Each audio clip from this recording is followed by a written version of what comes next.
First, just a note of clarity, and I want to thank the chair for bailing us out there and reading those plaques. It's not the combined effort or combined age of our eyesight. It's actually the contrast of blue and silver in these lights that made that plaque almost unreadable. So, note to everybody out there, if you're doing something like this in the future and you want to award somebody, make sure that the contrast on that plaque is not reflected. As we witness around the globe, and certainly within our own country, the discussion and implementation of education reform is front and center. There is also some schools of thought, and that pun is intended, that we are also in danger of reform fatigue. Our first guest speaker is considered one of those rock stars, international rock stars. Sorry, Pasi. Of school reform internationally. He describes education leadership, his vision in Finland in 1990, where he says and states, an educated nation cannot be created by force.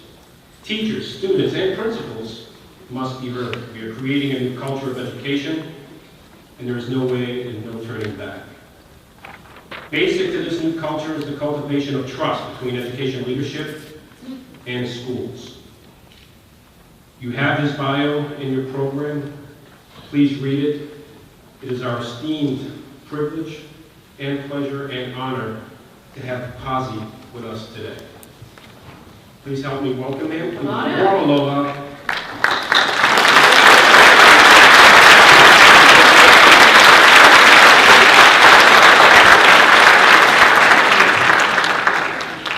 And I might add, he traveled all the way from the East Coast via California. If you looked at your weather map this morning, he's probably happy to be here with us today.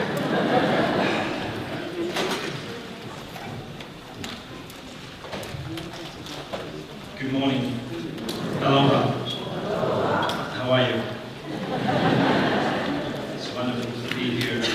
I'm very honored also to be in this conference and stand here before distinguished people that were mentioned, particularly the First Lady and legislators and others, so I'll try to do my best here. I am from Finland, and before I say anything else, I would like to introduce the rest of the Finnish delegation here, because there are a couple of other people. If you want to speak to anybody else, we have Katja Silvera here. Katja, can you stand up? She's the honorary consul here in Hawaii. And then Anne, stand up. Anne is doing her thesis here for the degree in early childhood education. So if you want to talk to other things, if you don't believe what I'm saying, you can always say, always confirm with the others. All right, I'm going to speak about two things really, and I think that just like previous speakers here said, this is a unique opportunity not only for this state but everybody else in the United States, because of the, now is a moment to rethink and maybe even think outside of the box some of those things in education that you have been doing during the course of the last years. So please take this opportunity now and think in a new way, and try to help you to think, point out some of those things that I think could be helpful for that. So I speak a little bit about how the new global landscape of education looks like from other countries. I'm not going to speak so much about Finland itself, because everybody already knows Finland, and most of you have been in Finland, right? So I'm going to provide you with more like a global thing. So if there's anybody here who asks the question that, so what do we know from the world, what works, what are the things that are happening and working in other places? I speak a little bit about those things and try to create a kind of a framework for thinking in more kind of deeper way and evidence-based way as well, so that we don't need to rely on beliefs and opinions. And then the second part of my time here, I try to leave some, probably 5 lessons for you from the world, from other places, for empowerment. And I think this is an absolutely fantastic topic for the conference, the idea of empowerment, improvement and empowerment, they go hand in hand, and that's why I was thinking about some of those things that could be helpful for you, if this is okay with you. Okay, so I'm not going to speak from the podium all the time. I have another mic here, so I'll walk around with you there and ask some of you to speak, just like you do with your students. Remember this feeling in the school when you're kind of afraid that teacher will come to me and I have to stand up and speak? I'm going to do exactly this today. So get ready, okay? And I'm the luckiest speaker of all this today here in this conference, because my time will be ending exactly when the first football game begins. So I don't care what you do with your iPads and laptops, because I know that you're not watching football, but I feel pity about everybody else out there. Okay, let me ask you first, how many teachers do we have here? Wonderful, very good. How many students? Who are students? Oh, give a good hand to students here. All right. Now, do we have a math teacher in the room? Anybody who teaches mathematics? One. Okay. Okay. Is there anybody who thinks that you're good in mathematics? Raise your hand if you think that you're good in math. Now we have more. Okay, so there's some hope here. Okay. Now, the first thing that I'm going to do with you, and I'll take this mic. I had the first test. I know that Americans who love testing, right? Not necessarily standardized testing, but you like to have data. So I want to have some data now before I say anything else about how good you really are in mathematics. Okay? So this is a very simple thing that I'm going to do with you this Sunday morning. Is not really a good time to do this, but I'm still try to do that. You're going to see in a minute some numbers up here and there, and both of those screens. They're going to be the same numbers, so it doesn't matter which side you look at. So when you see the number, the only thing you need to do is to shout out that number as loudly as you can. And now, this is a good moment, because you can think yourself as somebody sitting in the stadium supporting your football team today, okay? And it's going to be a tight game anyway, so your support, your voice and noise will be very important, okay? So you have a license to shout out very loud this morning. So you see the number, shout it out as loud as you can. When you see the next number coming, you add that number to what you said previous. Now, this is a complicated, okay? And shout it out as loudly as you can. When you see the next number coming, you add that number to the previous sum, okay? Are you ready? Are you ready? Yes! No, I said, are you ready? All right, let's try how this goes. 1, 2, 3, now, let's go. 1,040, 2,040. No. Think about your football team. If you behave like this, they're gonna lose before practice. Okay? New England Patriots. Anybody supporting New England Patriots here? I need your voice now, okay? Loudly, okay? Are you ready? Yes. No, I said, are you ready? Yes. Wonderful. 1, 2, 3, let's go. Louder. 1,040, 2,040, 2,070, 3,070, 3,090, 4,090, 5,000. All right.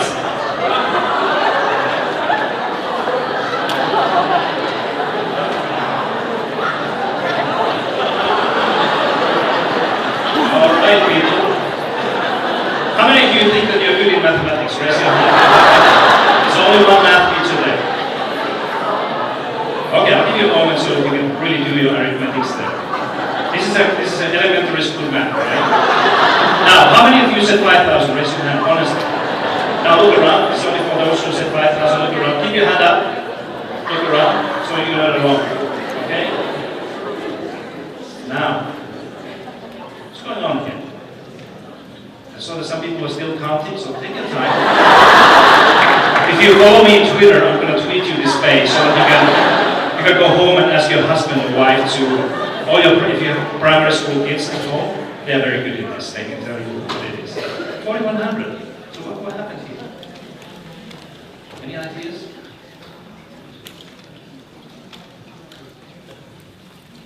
Why so many people make a mistake with a simple thing like this? What's that? That's wrong? Okay, we can have a chat afterwards, okay? 10:05, I'll be here and we'll get over it. Alright?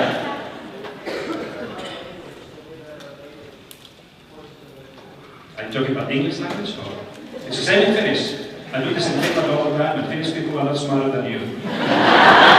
Except the kids. When you do this with children, and they get it right. It's not about language. I've done this in Chinese and Spanish. It's always the same thing. But there's something here in this exercise that is linked to the education reform. You know, if you look at this country and this country's history of education reforms, it looks exactly like this, right? The reforms keep on coming, and people like you don't have time to think, stop and think that, you know, does this make any sense? And then at some point towards the late afternoon, people realize that, okay, we made a mistake, we need another thing, another approach, okay? So I think we make a mistake in a simple thing like this because we just keep on doing things like in a rhythm, okay? And as soon as you hear somebody saying around you, 5,000, your brain says that it cannot be 5,000 because it's 4,100. But because everybody else is saying 5,000, you say 5,000, okay? Think about it, it's the same thing with the education reform and many other policies. We need the spaces and time to have conversation about these things. Okay? You still don't believe that this is 4,100. It is. Okay, do you like this exercise? That's my presentation. Thank you. I can actually stop. Now, I have a couple of other things to do you. Let me start by taking you, all of you here, back in time in 15 years. Okay? So let's think, just for a moment, this is year 2001. 15 years ago, January, here in the same convention center, and we have a conference like this.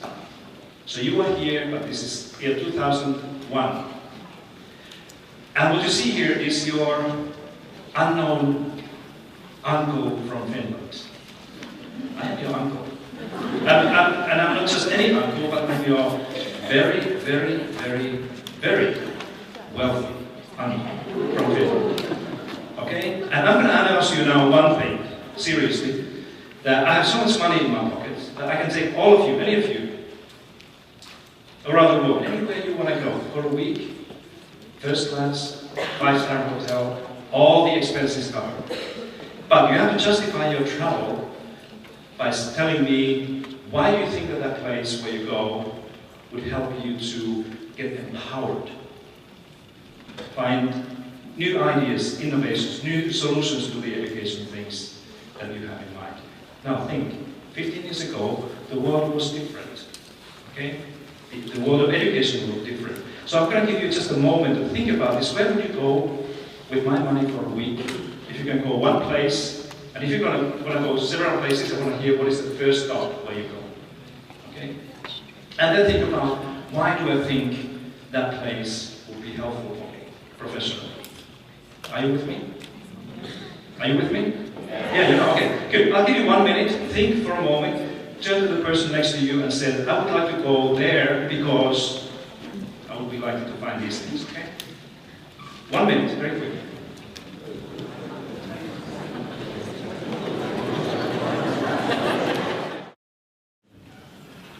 Hi everybody, I'm Danny, but my friend Dan here is going to speak.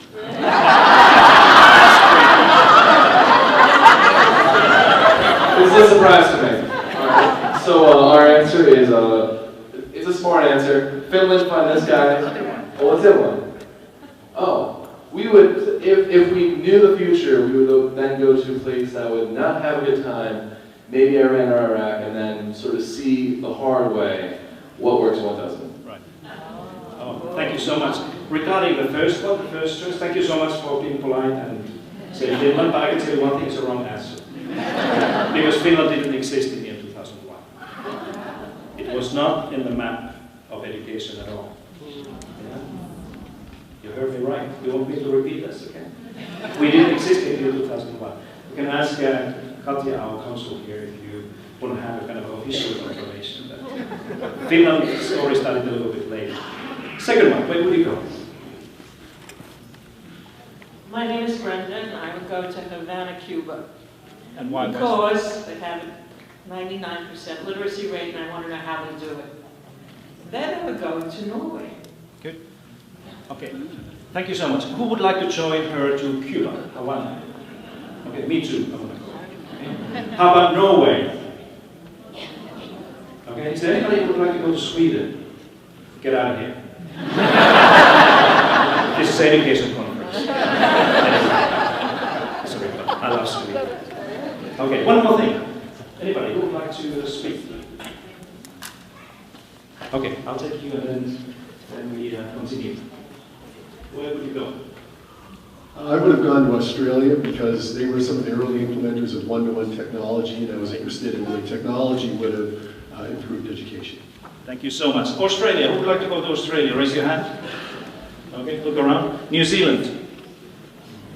Okay, Germany. Good. France. Okay, good. How about England? Anybody want to go to Canada? Okay, look around this. You know, my point here is that something has changed since that. Because now if you ask this question, where would you like to go now? About 75% of you say that we would like to go to Finland. Of course, because I am here. But then there are people who say, I would definitely want to go to Singapore, okay? Or Japan, or Canada.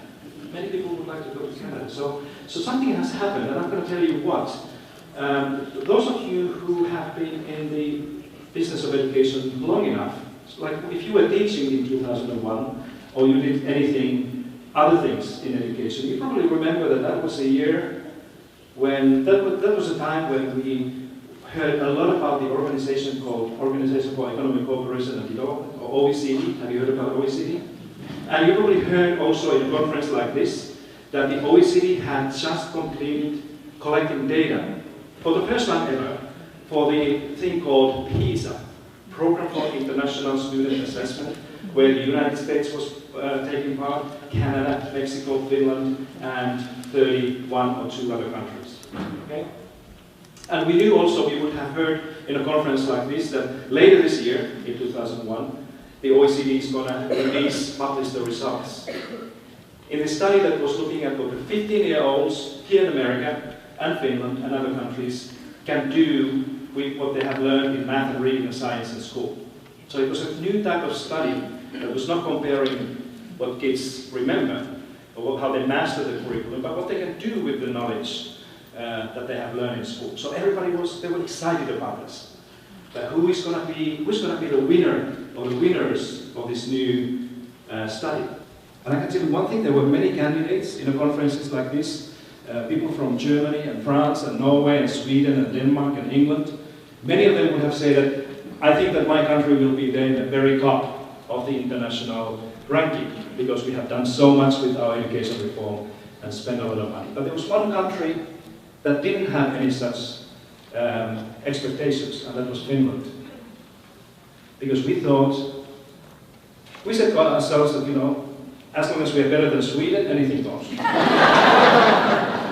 And we seriously thought that we're going to be somewhere there in the middle of all the OECD countries, all these 30, 35 countries, and that would have been fine, okay? So now comes December 2001, same year, and the OECD is releasing these results, and this is how it looks like, okay? So this is the first ever OECD PISA study that hit the world in December 2001, a little after this conference that we had here, and this is what everybody saw. There's Finland, Canada, New Zealand, Australia, Ireland, South Korea, then you have United States here, number 15, Denmark, Sweden was number 9, Finns were very happy about that, of course. And, overall, this whole order of the education world, the global education, was something that people were not expecting. And there's some countries like Germany, for example, that was really like, they were shocked about this. And I remember that day, I was working at the University of Helsinki that time, and in the morning when this news came out, my phone rang, and one of my colleagues called me and said, so how do we explain this now? We had no idea what has happened to Finland and how to explain these things, so in Finland we decided to do nothing. So we said, let's wait 3 years because we knew that the OECD is coming again with the same study 3 years later, and then see how the world looks like in that study. Because some people said in my country that maybe the OECD used the wrong way of measuring Finland. Rather than using inches, they were using centimeters to get a different number. So it sometimes happens, So we say, okay, let's wait until the 2003 study, and this is how it looked like. This was released in December 2004. 3 years later, you see that there's Finland, South Korea, Netherlands, Japan, Canada, Belgium, Switzerland. We have United States here, number 24, Norway, number 19, Germany, number 16, Sweden, number 14. Finns were even happier this time because Sweden is going downhill. And still, but still we can kind of understand that what's going on there. So people say that let's wait another 3 years, because my grandmother used to tell me that nobody's so foolish that makes the same mistake 3 times. So if the OECD confirms this in a 3rd round, that was now this time looking at science, after mathematics, then maybe there's something there that is worth kind of a closer look. And this is a 2006 cycle. So now we are in December 2007, early 2008. It's not so long ago, it's about 8 years ago. And it was only then when the world, in more general terms, and Finland realized that something has changed. That the world of education, at least as far as this is based on this new measurement by the OECD, it looks fairly different than before. Okay? And 2 new types of questions emerged that I think is much more significant outcome of this PISA study than any other of these league tables or anything else. I don't care about those that much. But this is what started to happen in 2008 onwards, fairly quickly around the world, that we saw 2 global education questions emerging. And this happened within the education policy circles, within the international organizations, foundations, research communities, universities around the world, and practitioners started to, in a conferences like this, talk about 2 important questions that they weren't really speaking about like that before that. The first one was that, so what explains the good performance, high performance of some of these countries that seem to be doing very well there across the different studies? Finland and Canada and Japan and South Korea and others. What are they doing? Is there something that is common in all of these countries in terms of what they do? And are they doing something that these other countries are not really taking seriously? Then the other question, of course, was that why some of these traditional high-performing or famous education systems like England or Germany or France or Sweden or the United States, why they're not able to do any better in this new survey. So people started to look at these 2 questions in a more detailed way. Let me show you some of these things that are based on my own research and studies and work of many, many other people here in the United States and really around the world, where they have been trying to answer the same question. So what are the main or most important policies or reform ideas within those countries that have not been very successful, that they are less successful than they were expecting? The first one is, and this is probably the most common thinking, that in all of those countries, people seem to be thinking, or politicians seem to be thinking, that competition is the key to success in education. In other words, as we redesign the education system so that schools have to compete against one another over enrollment, somehow they will start to do things in a better way. Does it sound familiar to you? Yeah, that's why we have seen charter schools here in the United States, private education expanding in different parts of the world, and even within the public systems, different ways of measuring and comparing school systems so that parents can then see which schools are doing better than the others, and this creates a kind of a competition. Okay? Now the second one is the idea of standardization. In all of those education systems, policymakers and politicians and some researchers also said that maybe the problem is with the standards, or not so standard, but lack of standardization. We need to standardize more precisely and clearly what we are expecting every teacher, every student, every school to do. And by creating these more precise and higher standards, and then standardize through them education, they were saying that this will improve the work of the school and teachers. Okay? Sounds familiar to you? Okay. Third one, test-based accountability, building on 2 ideas: stronger accountability for teachers and schools to deliver the results, these standards, and more frequent use of standardized testing to get this data that is used to decide this accountability thing. Around the world, this has been a movement, more testing, stronger accountability, different types of consequences for those who have not been able to deliver, and this has been a kind of a faith of belief, assumption behind this movement. Sounds familiar? Okay, good. Deprofessionalization. There have been increasingly policymakers and politicians and systems who say that we should not give teaching and school leaders only a kind of a monopoly of educators. That we should have a system where anybody can teach. If you're interested in kids or teaching math or something, we should have a system where those bright people could enter the teaching profession and teach. And I'm not sure that this is really valid logic. But that's what we have seen. School principals increasingly around the world are people who have nothing to do, no experience in education. They come from failed businesses or something else, but they have theories, ideas how to manage and make schools work. Sounds familiar? And then finally, privatization. This is what Diane Ravis after me is probably going to speak a little bit more. Handing over public schools to somebody else to do the work better. Okay. Now, if you look at the other side, I'm just going to show you how some of these more successful education systems have been responding to the similar things. And the interesting thing is that you can see almost the opposite way of building your education policies and reform thinking in these countries that have been more successful. Cooperation. All those countries, those successful education systems, one way or the other, they think that education is about cooperation. It's about cooperation, networking, sharing, working together, helping one another, rather than competing against one another. And it's a very common thing in all of the, across the successful education system community. The other one is, rather than standardized things, is to look for creative ideas, individualized, personalized education at the level of the school and classroom and the system, so that we delegate the authority to those who are doing it, asking them to find good solutions. This is very much about empowering that we were speaking about earlier, the same thing. The third one is the trust-based responsibility, building trust, again, something that we heard earlier here, and being very clear about the professional responsibility that the educators and school leaders should have. Very different, it's completely different, kind of opposite idea of the test-based accountability and trust-based responsibility. In Finland, we say that accountability is what is left when responsibility is subtracted. Okay? And this is, if you're a school teacher, you understand this very well. Okay?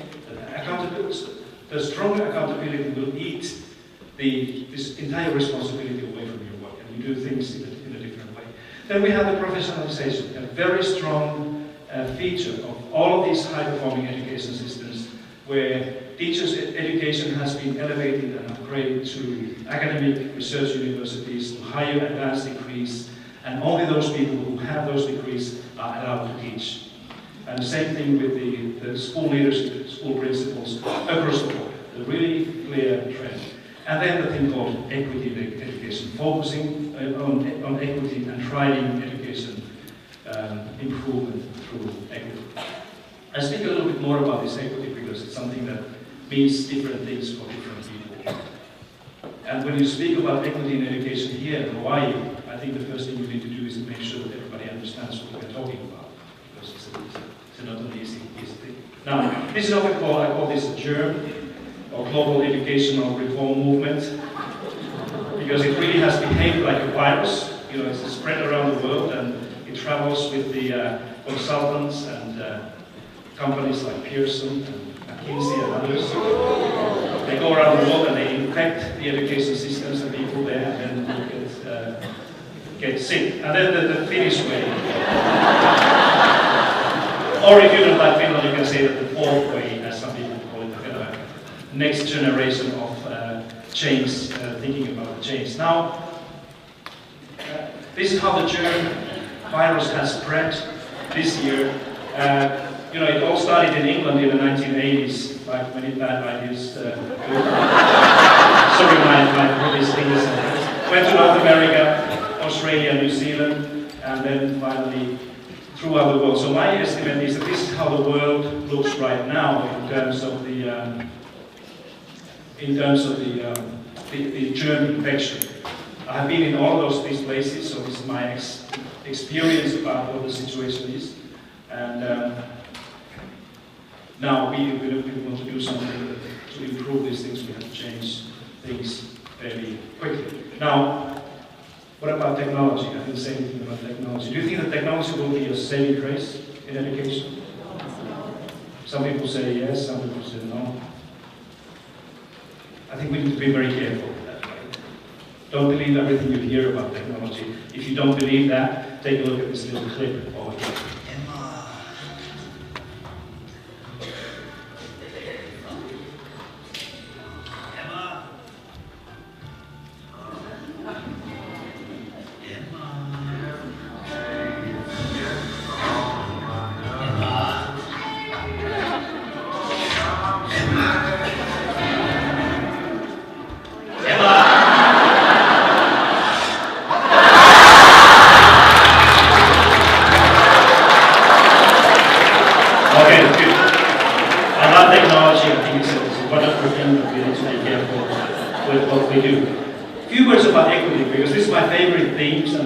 One of my main messages to you as well, not only here in Hawaii, but all across the United States, where I work and live right now.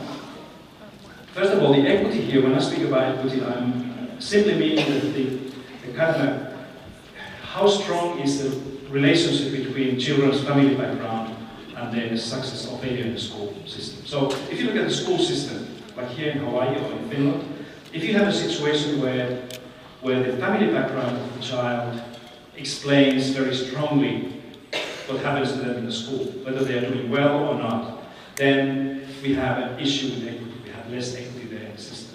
If we have a school system, a society where anybody can be successful regardless of where the kids come from, more or less, where the connection link between the family background and the achievement in the school is weaker. In other words, the social economic background explains less about the achievement, then we're talking about more equitable society. Okay?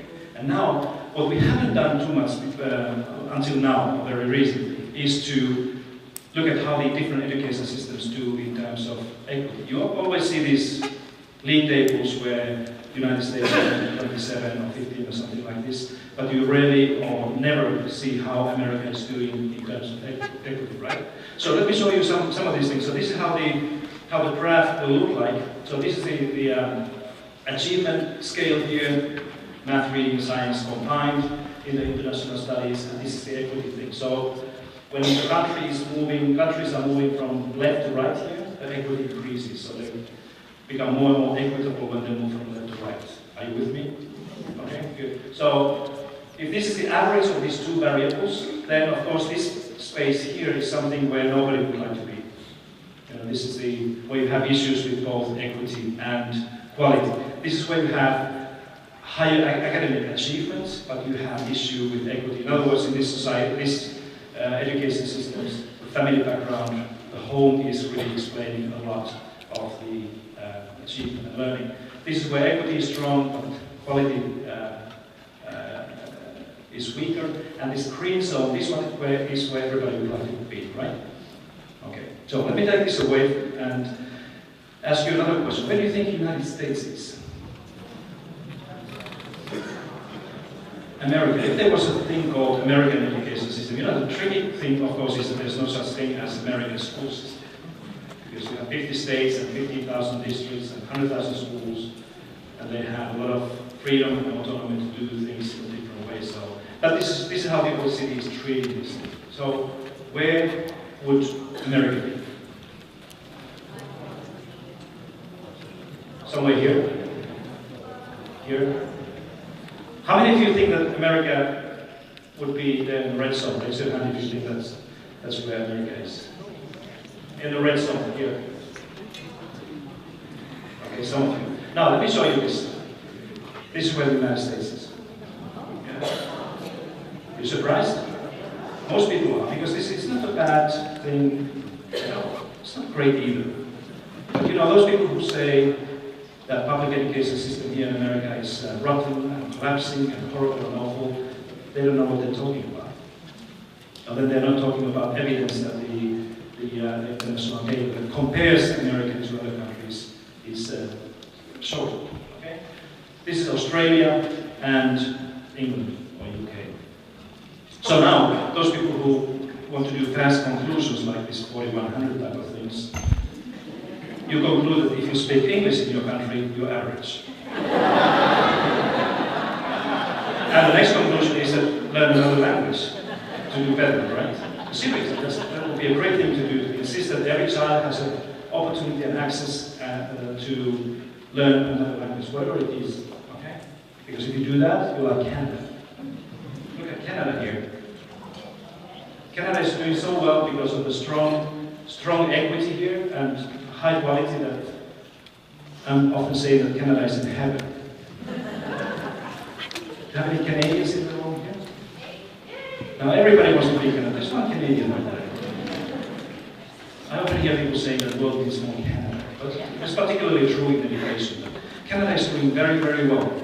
Several provinces and territories in Canada are doing excellent work in education. Okay? So here are the other ones. And here you see Sweden. This is Norway, Iceland, Italy, South Korea, Japan, this is Canada, and Estonia. Okay? So those seem to be the places where Estonia's here. Wow, Estonia, wonderful. They're doing very well. Okay, but all of you, if you have done your foundation course in statistics, you see that first of all we're talking about correlation here, not causation. Be very clear about that. But there seems to be a correlation between these two variables here, because these countries are not all over the place. They are like nicely here. It's almost like a stairway. Remember the song, The Stairway to Heaven? Or something like this. There's a lady who shows all that glitters is gold, and she's buying the stairway to heaven. So now the first lesson for Hawaii here is that if you want to climb up, if you want to go join the other countries, other systems there in heaven, a good policy, good way of thinking is to work harder on equity, be more precise what equity means, why is it important, and then invest in equity more than you have done right now. This is where Finland was 40 years ago, over here. This is our flag. And we had a school system that time that was dividing students into basically two different school systems. We decided to put that away. No private schools, no public education. Every child will go to a similar public school, and we insisted that every school has to be a good school. That was the Finnish dream, to make sure that every school is a good school so that parents don't need to think about where the good schools are. And if you look at this, when the policy started to work since 1970s, this has been the Finnish way. Oh, in the middle of heaven. And this is really the story of enhancing equality and equity in education more than anything else. So that's now when we have studied the educational success in Finland, that's what most people conclude that this is what has happened. Again, we are not speaking about causality here, we are not saying that equity has enhanced the quality or achievement there, but we think that equity has been particularly instrumental in this journey. Okay? These are the education systems that we often hear people envying, Shanghai, Singapore, Hong Kong, but you see that these other two guys here, they have a huge issue with equity, so they are not really high-performing systems in the same sense. Now, what is this one? What is this country here? Which one? No, Russia is not here at all. No? This country, you know, this country is so close to heaven that it's knocking on heaven's door. It's the Netherlands. Okay, remember this song, Knocking on Heaven's Door? Or something like this. And now, Hawaii, Honolulu, you can sing with me if you want to, before the football game. Are you ready? I want to hear everybody here. Come on, sing with me. Knock, knock, knocking on heaven's door. You can do much better than that. Please, raise your hand, Hawaii. Knock, knock, knocking on heaven's door. One more time, take your mobile phones. Knock, knock, knocking on heaven's door. Wonderful. I love you people. I really do. Okay.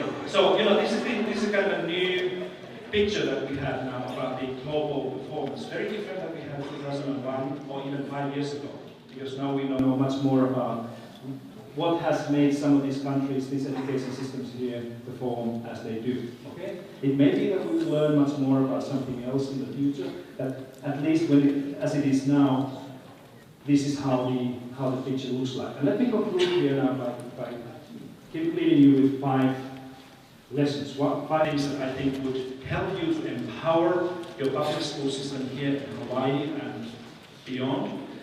These are the things, these are not only the lessons that you can find in Finland, these are from all these high-performing systems. I try to keep this concrete and brief so that you can think about this a little bit afterwards. The first one is just a follow-up from the previous one.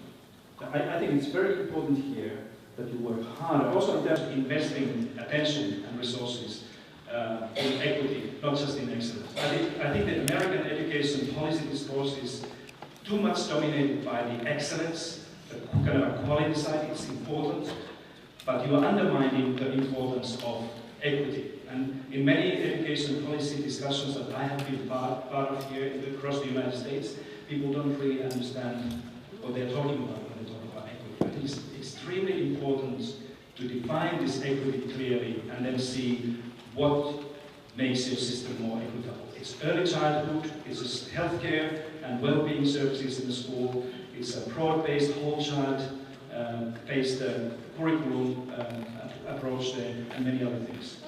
Special education is extremely important part of this equity program. So we need to have that in place and then make sure that our resources are invested wisely and smartly to do that.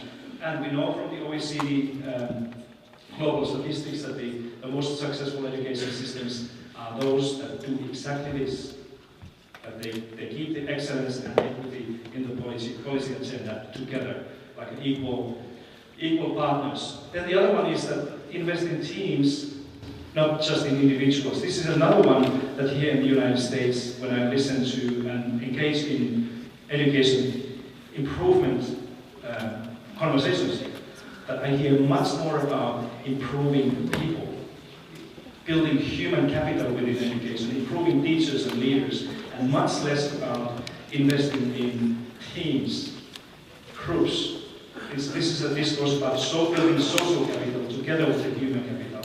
And you know, it's irony here is that your research here in the United States is better than anywhere else in the world to prove this. Okay? And there's a lot of research examples. This comes from Caroliana from Pittsburgh, I think she's there.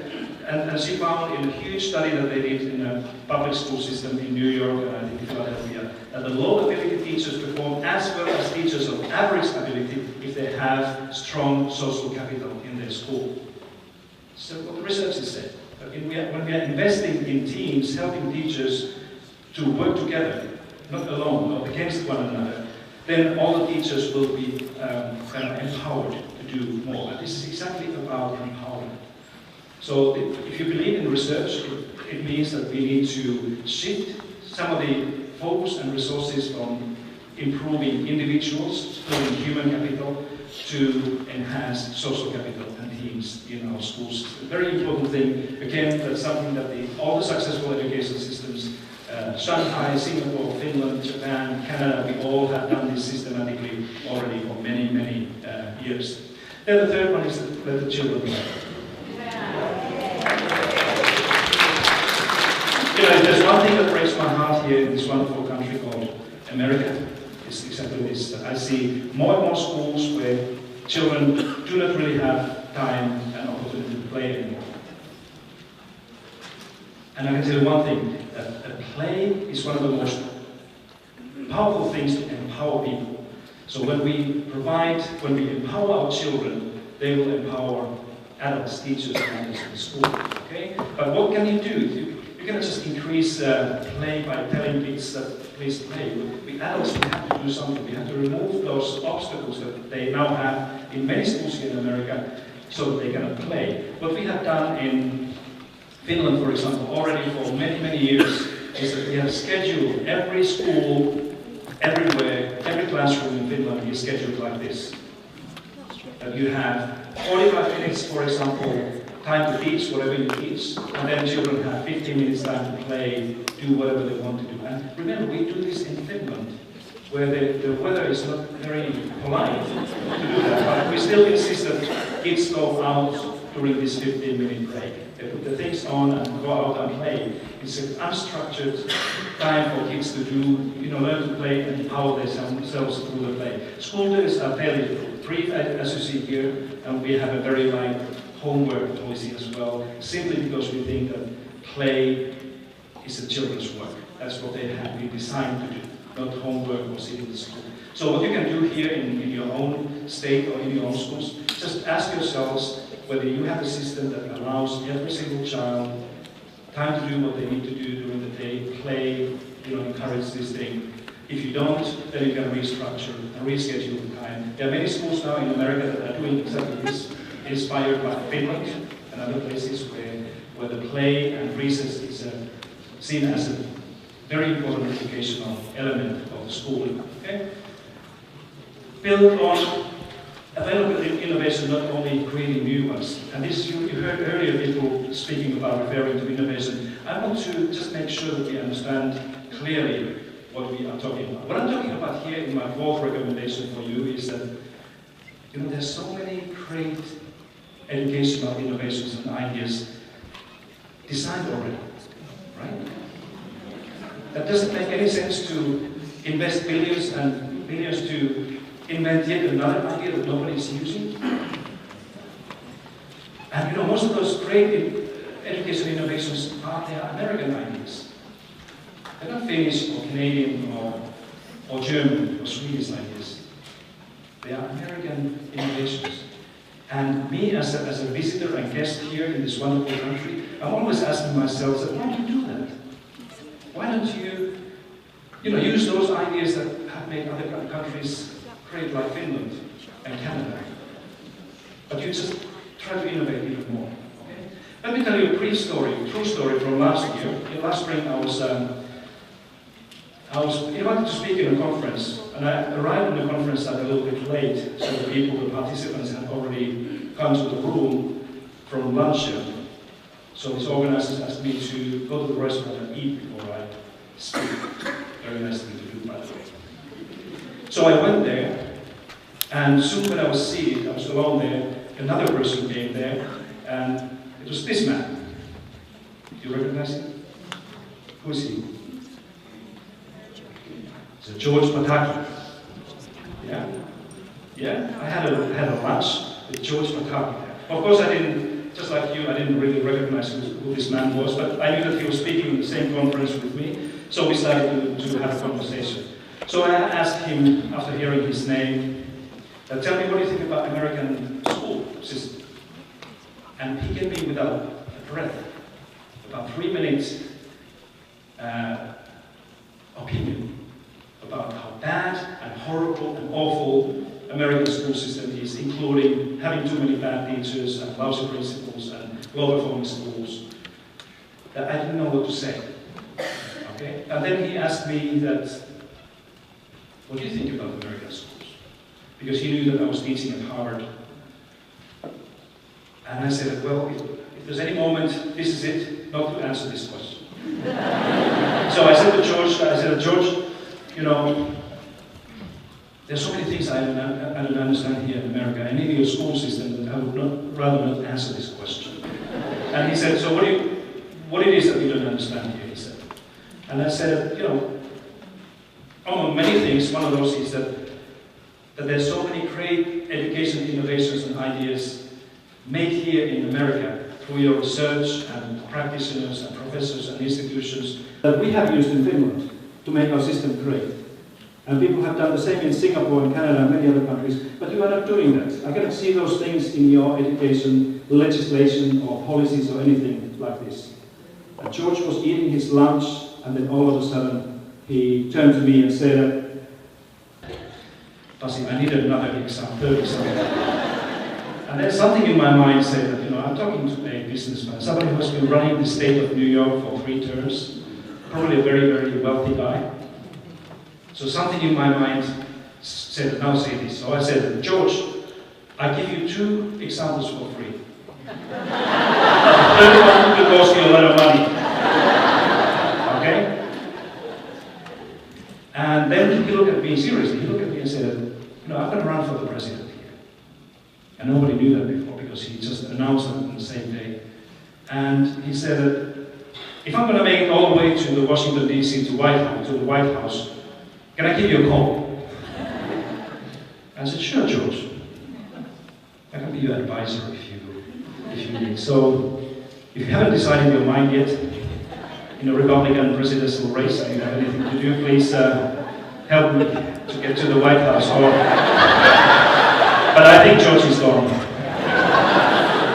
Anyway, this is a true story about the American innovation. I seriously think that you should do much better use of the things that we have here and focus less on, you know, having new child schools and new systems and policies that is trying to bring you yet another innovation that Finland and Singapore and Canadians use. If you want to do that, thank you so much because it's helpful for us. And finally, and this is my last thing here, and this is the First Lady, I think, spoke about this thing already. I think it's absolutely critical that in these days that we are in now and in the future, that we celebrate failure in our societies, but particularly in our school systems, just like we celebrate success. Just like you heard from the First Lady, that you know, you rarely, and not only in business, this is true also in life, that most of you, if you have succeeded somewhere, think about anything that you have succeeded. What took you there? Success often follows, follows immediately after failure. If you cannot fail, if we're not preparing our kids to be wrong or fail, they're not likely to achieve ever anything original. So, this is so important for the Finns, for example, and this is an idea for you for free. I give you, for you in Hawaii, I give all my consultation for free. Other states I ask money for it. But you know, in Finland we already started to do this many years ago, and we created a National Day of Failure. It's in October 13 every year, when everywhere in the workplaces and families and communities and schools, we stop for a moment and we talk about how important failure is. We try to educate our young people to think that failure and success are not the opposites of one another. I said, young people seem to be thinking like this in most education systems in the world, because this is what we teach them to think. Don't fail. If you fail, I'm going to punish you, or you're going to get a bad grade. You have to seek for success. But in Finland, we try to help people to see that, you know, fail, and fail early, and fail often, and learn from those mistakes. Because when you fail enough, and you learn enough, you're going to be successful. Okay? So we have this October 13 as a National Day of Failure. I was speaking about the same thing in another state in the East Coast, and I made the same recommendation that you should also have establish a statewide Day of Failure. And you can change the culture. You can create a completely new generation of people who think differently about learning, schooling, business, work, innovation, you know, all those things. Somebody in the audience stood up and said, here in America we have already a Day of Failure. But we celebrate, we have the Day of Failure only every other year, and it's the first Tuesday of November. And of course I didn't know quite what the first Tuesday of November is, and I said, why do you do it every other year? Why don't you do it like every year? And then somebody said to me that, well, it's an election day. Well, you can do this in many ways. Let me close my time here with a little clip from young people in Finland who have been behind this idea of the Day of Failure. And they speak a little bit about why they think failure is important. And with this, I thank you very much for your attention. I wish you all the best in your work, but let's take this a 45-second clip. 2 years ago in Finland, we started the first Day for Failure. With a single idea in mind. That we can change our culture around failure. The way people talk about it. The way people feel about it. And understand failure as a learning experience. We thought the first step to make our vision reality was to ask people to tell about their failures and the lessons they learned. And then Suomalainen asennehan on aina se, että epäonnistuminen on tosi iso juttu ja sitä hävetään ja se myös vaikuttaa siihen, että ihmiset ei lähde yrittämään, ihmiset ei edes aloita asioita sen takia, että pelkää epäonnistua. No ehkä se Pakille muun katsoo mua eri tavalla. Se oli musta niin hirveästi paskaa. Mä olin niin huono, että mä olin jo valmis heittää handut tiskiin. Mun mielestä me ollaan liian paljon pelätään virheitä ihan kaikessa mitä me tehdään. Nehän on just se kehityksen paikka. Koska jos ei tule floppia, niin ei myöskään hittiä. Ja mulla on vähän sellainen sanonta, että jos ei ole koskaan kipeää, niin ei tiedä miltä tuntuu olla terve. Aina ei voi voittaa. Melkein. This year is no different, just bigger and bolder. Join us on the 13th of October and celebrate the Day for Failure with us by organizing a workshop or an event in your local area. Check out our website dayforfailure.com to find out more on how to get involved. And remember, if you've never failed, You've never tried anything new.